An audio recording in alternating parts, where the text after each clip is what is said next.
We're back once again with another Miraculous Ladybug video, and today I simply want to be a bit salty and also unleash some baseless speculation about one of my favourite characters in the show, who I don't think is getting enough love from the writing. As you may have guessed from both the title and the thumbnail, this video is going to be talking about Luca and what the hell even's going on with his character these days. We're a decent way into Season 6 by this point, and once again, it feels as though he's been primed to be a bystander to most of the story and the action that's going on. He appears very briefly in the opening of Revelator, where he and the other Miraculous all learn from Ladybug and Cat Noir how to stay in their powered-up forms permanently, but chronologically that feels like it's set before any other part of the season, and then he just drops out of the show. In the episode with Ivan's dad and the big concert celebrating his bustier, he's just suddenly living in Brazil. On top of that, the implication within the episode really feels like he has no intention of coming back to Paris anytime soon, telling the other members of Kitty Section that maybe they need to find a new member of the band to replace him. For him, the band's always been serious business, and that's rather definitive. And so I just have this sinking feeling about his role going forward in the story, because we've had this kind of thing happen many times before.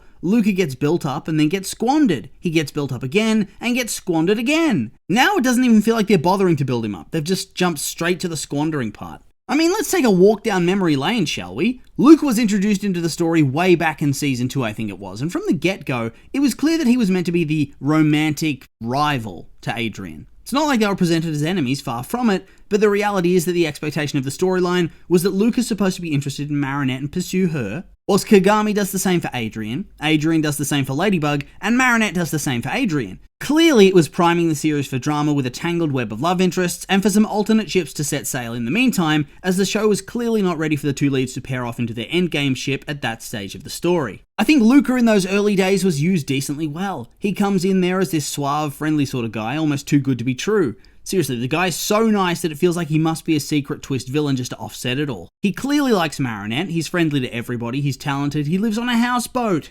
Dude has definitive romance anime love interest energy. He's humble and not at all possessive. The writers really went out of their way to make this guy a saint. Season 3 was no different in that regard. In Silencer, dude gets akumatized for the first time ever simply because he's so angry that Marinette's getting screwed over. He's presented as the absolute Chad right from the get-go. He gets featured parts all across Season 3 because the story's clearly building him up for something huge, which is something we actually see play out at the end of Season 3. He and Marinette are going on a date, and we're going to see how it goes. In all honesty, this is probably the definitive beginning of the end for his character's relevance. He's still going strong across most of Season 4, but in hindsight, their rapid walk back on that storyline made it clear that he wasn't viewed in the same way anymore. His romantic relationship with Marinette lasts for all of one episode before she dumps him because she's too busy being Ladybug and the new guardian of the Miracle Box. She just doesn't have any time left over to be dating someone, and thus sank Lucanet for good. It wasn't all doom and gloom, however. We still got some good content for him across that season. They rebuild his friendship with Marinette. He meets his deadbeat dad and starts to forge his own bond with him. He starts to be able to forgive him for not being there his entire life, even though he was aware he was their dad. What am I saying? He doesn't start to forgive him. Dude straight up forgives him almost instantaneously. Then in Wishmaker, his character well and truly rose in importance. Not only does he start to forge really strong bonds with Marinette and Adrian, giving them sage advice when they need it, but he also becomes the only character who knows both their secret identities. This was huge at the time and was proof that Luke was going to be a huge player going forward.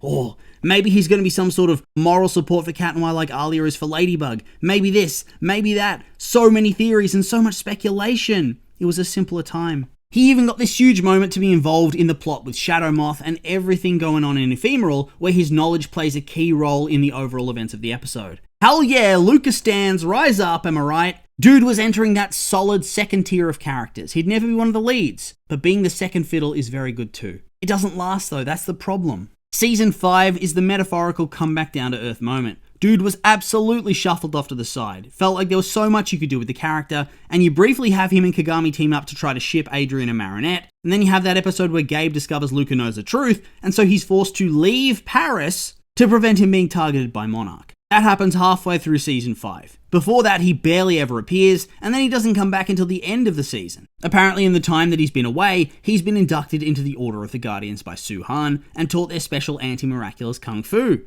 Man, wouldn't it have been cool to see this type of thing play out on screen, instead of being told it later on? Oh, it's a bit ridiculous. But hey, we can try to be optimistic about it. He's a Guardian now, and that means something. Marinette's not all alone in Paris as the only Guardian. He can be a person she can talk to about everything she's going through. Oh, never mind, I guess not, because off he goes to Rio for some reason. Why does he go there? Who knows?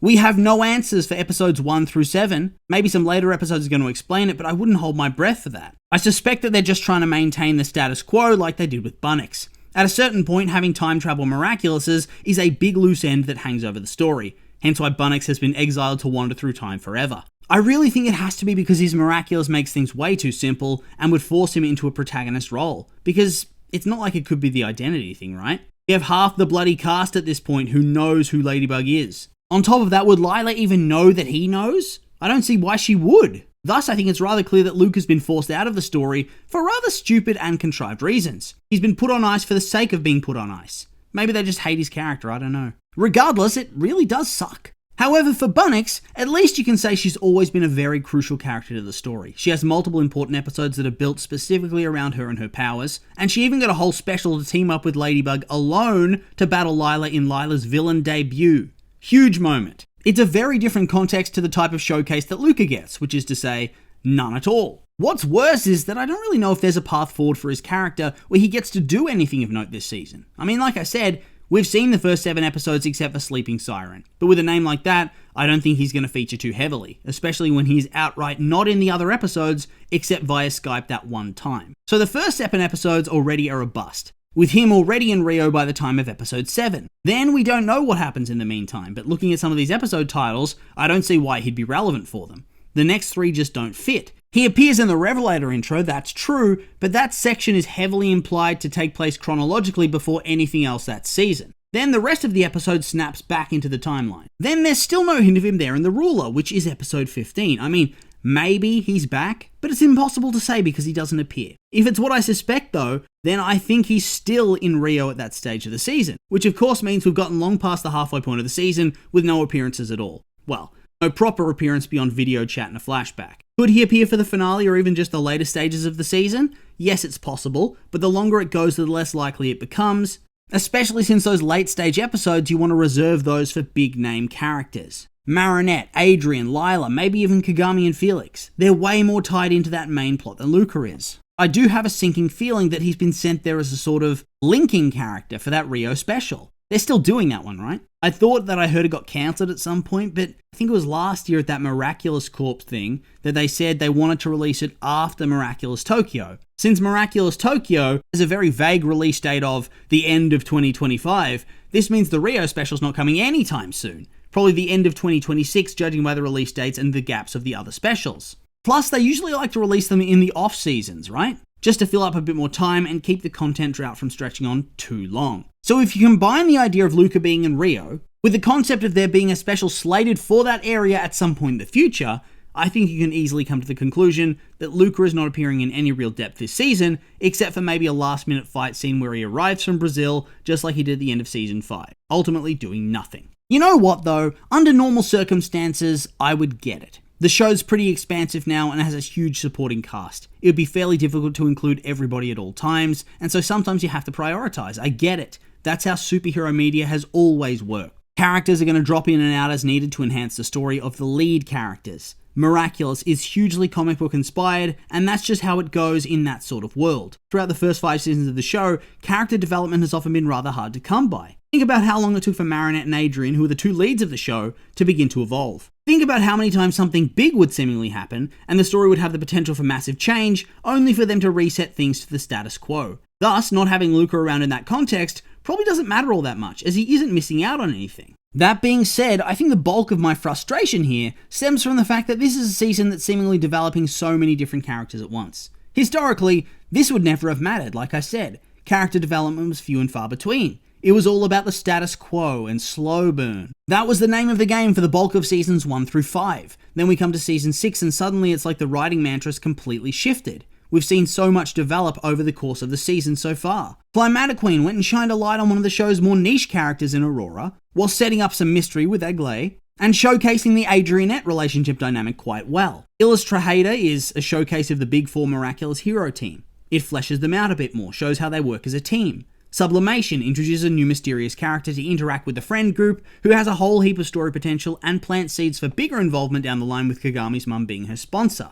Daddy Cop is this huge episode for Sabrina's development and story, and it also plants seeds for Zoe to have a bit more of a role as her backstory becomes clearer. On top of that, these episodes have Marinette acting like a complete weirdo in them, so she can learn a lesson at the end and hopefully grow as a character, which we kind of see in Where Papas, where she helps Adrian and Natalie connect as a mother-son pair. But yeah, Where Papas, also very big. We get Adrian's grandparents, we explore his relationship with Marinette and with Natalie, plus some mystery with the Sentimonster stuff that we didn't get to see. We don't know what Sleeping Siren is just yet, but realistically it's going to be Ondine and Kim. El Toro di Piedra was a massive episode for Ivan and his backstory and growth with his criminal dad, whilst also giving Julica some time to shine and confirming her relationship with Rose. It also set up the Illuminati stuff and shows that Gabe wasn't always the worst man ever. We have Revelator, which plants seeds for the future and also showcased some dissent between Alia and Marinette. And then we come to The Ruler, which was a huge episode for both Nathaniel and Mark. It really feels like everybody's gonna get a turn. But what about our boy?